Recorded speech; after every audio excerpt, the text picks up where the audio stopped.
So we're back again with Crush Brands, and they are challenging us this time to go husband versus wife. And if you look at his side of the table, it looks packed with ingredient, with sauces, with rice, with crunchy stuff, with I'm glad you've noticed. Fishy stuff. But on my side, it looks very minimalistic, which is kind of cool because I'm also minimalistic. But you know what happens with Picasso? He painted 40 years to make that little dove of his. So simplicity doesn't mean easy. It actually could be much more difficult. Well, shall we begin?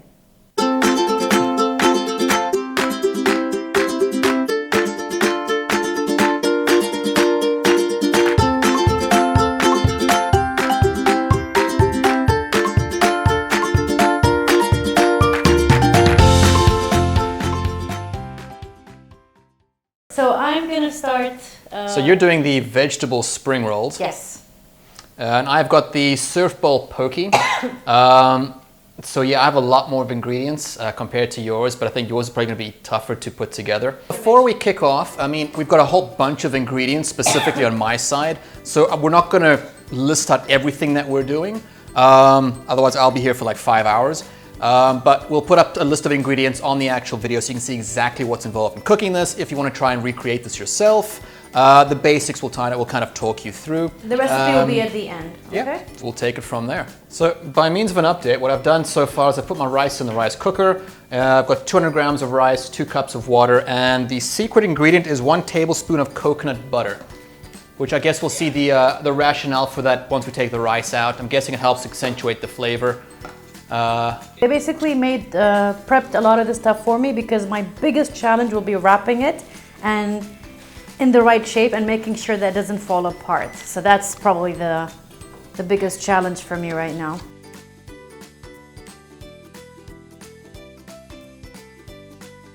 So while Nayla's having fun with her vegetables, I've taken my 125 gram piece of salmon and I'm basically cutting into salmon cubes.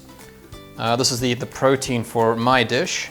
Now, when it comes to using raw fish, one of the concerns I've always had in terms of doing it at home is when you're buying it in stores, how do you know it's healthy enough for raw consumption?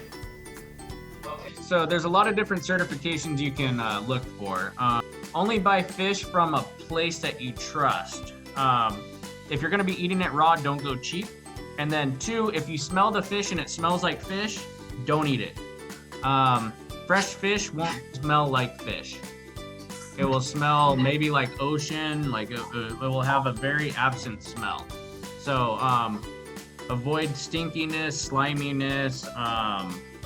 Yeah, and I just highly recommend if you're gonna be eating it at home, shop from a trusted source. How do you want me to cut the red onion? So the red onion, I want slivers, long ways.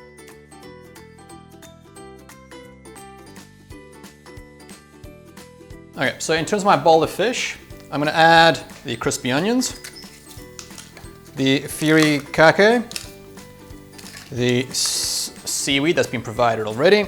FURIKAKE? What? Yeah, I'm not repeating that again. Just in case, the edamame, the pickled ginger, togarashi, and then some garlic as well. So my onion's done. I'm gonna chop the garnish. I'm gonna lightly chop my jalapenos. Cilantro.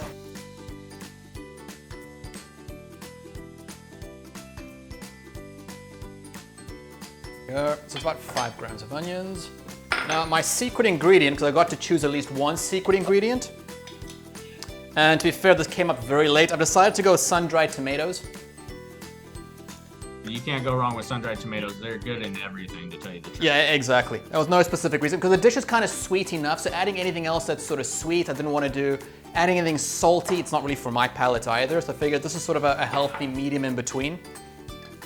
I added the chili powder, which I put in everything.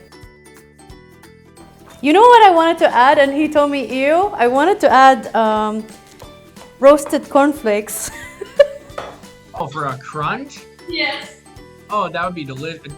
You gotta think, dude, like, there's that science behind the crunch factor. Like, I love crunch and everything. Right? Yeah. Just for that, I will let her put it in as her second secret ingredient. I'll concede.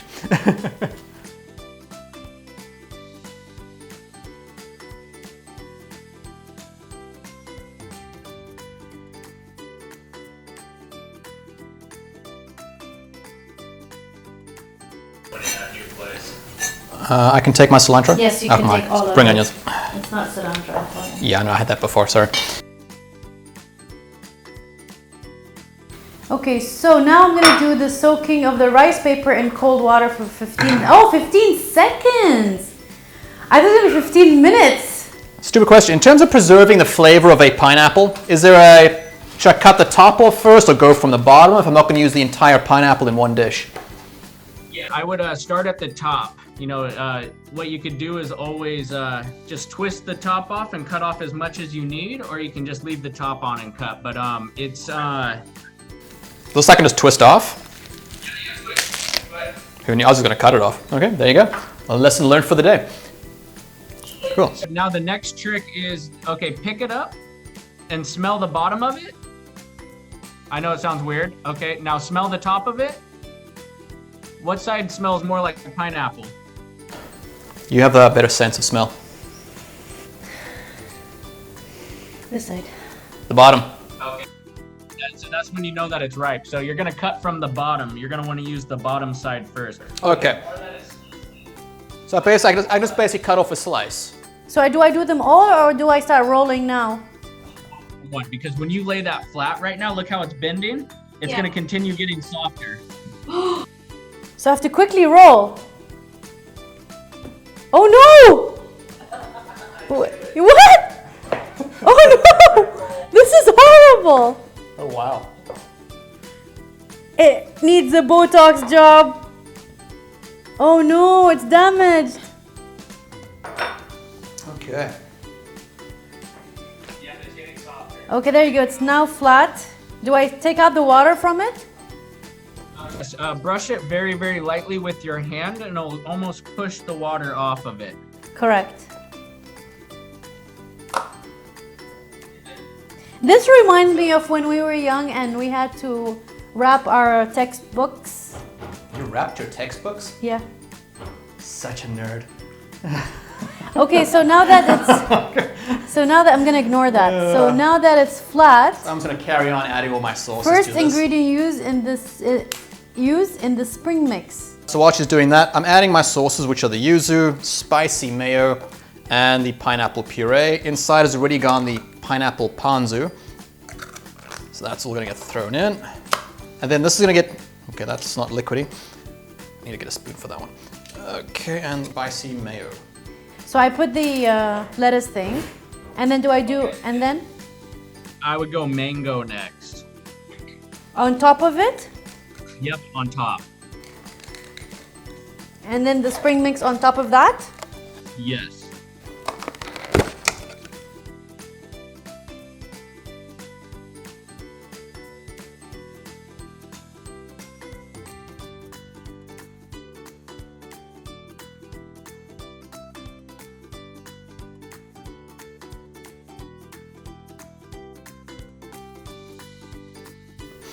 Okay, so my mixture so far is ready. This is going to sit for 3 minutes just to marinate. I'm guessing that, again, like with meat and anything else, the longer you let it marinate, the better it is for the flavor.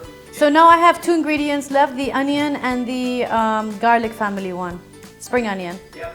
Yep, so add those, one little line of your red onion and then a sprinkle of your green onion.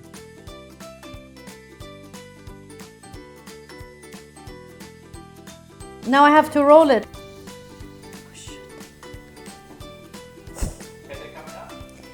Oh no! Oh no! It ripped!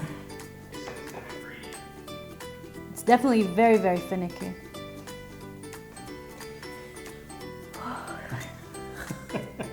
No wonder you pre-cut everything for me. Now I understand. Now you feel better?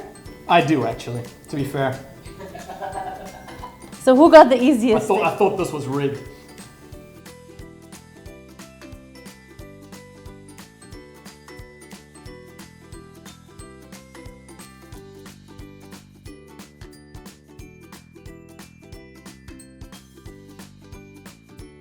Well, I can show you what I've done. It's quite funny. Oh my god, this looks awful. It looks like the baby alien from Alien 3. I just gave birth to an alien.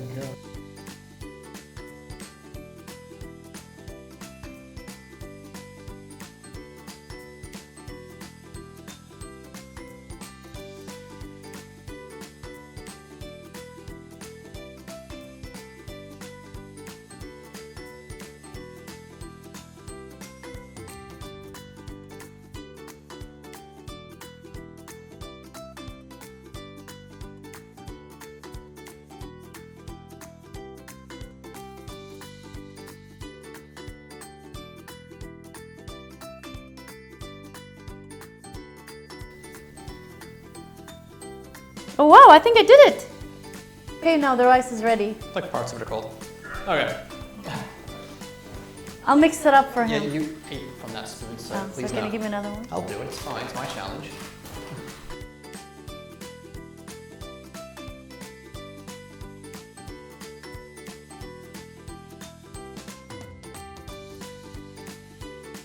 Great. Okay. So this was our second challenge from Crush Brands, and I had fun. I had so much fun. Like, working with rice paper is brutal. It is so, it's such a great surprise because I really underestimated it. It was really tough, but you know, I kind of nailed it in the end, I guess. And hubby did his his surf ball. Yeah, which is the poke ball. I think the only thing that takes time is getting the rice and getting the rice to cool down. Okay. And that part took about half hour.